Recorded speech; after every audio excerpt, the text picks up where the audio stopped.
Alors dans cette vidéo, donc, on va s'intéresser à la déviance et à la délinquance, mais surtout à la délinquance. Et donc il convient donc déjà de distinguer donc, ces deux notions. Donc il faut savoir que la délinquance est une sous-catégorie de la déviance. Donc il s'agit d'une transgression de normes, mais cette dernière donc, fait l'objet de sanctions pénales.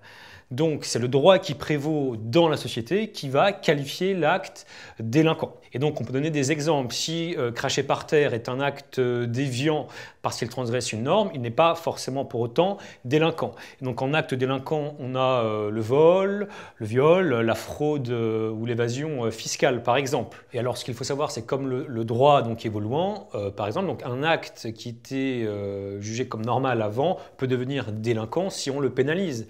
Par exemple, le rassemblement dans les halls d'immeubles est un acte délinquant depuis la loi de 2003. A l'inverse, un acte qui était considéré comme délinquant auparavant dans une société peut plus devenir délinquant si on le dépénalise. Je prends l'exemple de l'IVG, donc l'interruption volontaire de grossesse votée donc en 1975 et reconduite de manière définitive en 1979. Et bien maintenant, comment mesurer la délinquance? Dans un premier temps, les données officielles des institutions judiciaires. Donc, tous les mois, l'Observatoire national de la délinquance et des réponses pénales donc, publie des chiffres.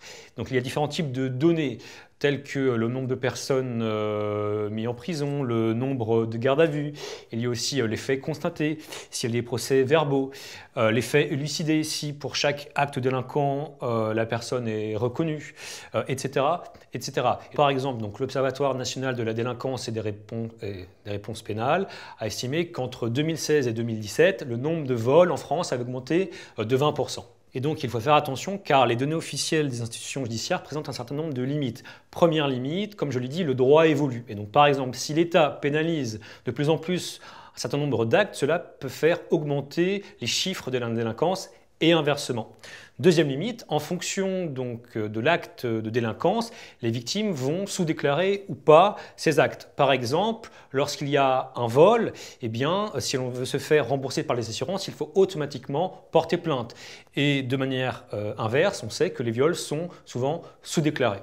Enfin, troisième chose, c'est le contrôle social effectué par les institutions judiciaires. Donc, par exemple, si on contrôle davantage de personnes, cela peut peut-être augmenter le nombre de gardes à vue, etc., etc., ce qui peut accroître aussi les chiffres de la délinquance. Donc, il y a en effet une différence entre la délinquance réelle, ce qui se passe dans la société, et ce qui est mesuré par les institutions judiciaires. Et donc, c'est cela que l'on appelle le chiffre noir de la délinquance, qu'on appelle en anglais le dark number. Donc, c'est un angle mort parce qu'il y a une partie de la délinquance que l'on ne voit pas forcément. Et ça, les sociologues le savent très bien. Donc, c'est pour ça qu'il y a aussi donc, des données non officielles à caractère scientifique. Et ici, l'objectif n'est pas d'interroger l'activité des administrations, mais le ressenti, le sentiment de la population et notamment des victimes.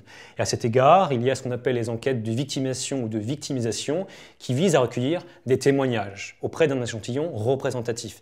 Et donc on peut citer l'enquête nationale de la violence faite envers les femmes qui a été mise en place en 2000. On estime à 50 000 le nombre de femmes entre 20 et 59 ans qui ont été victimes de viol cette année. Cependant, ces données non officielles présentent aussi des limites.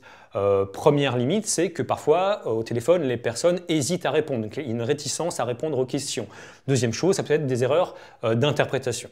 Donc, en conclusion, bien comprendre que la délinquance est une sous-catégorie de la déviance, donc jugée grave et donc faisant l'objet de sanctions pénales, que la délinquance peut se mesurer par les institutions officielles, mais qu'il y a un écart, ce qu'on appelle le chiffre noir de la délinquance, et que les données non officielles visent à réduire ce chiffre noir, même si on ne pourra jamais mesurer avec certitude la délinquance dans une société.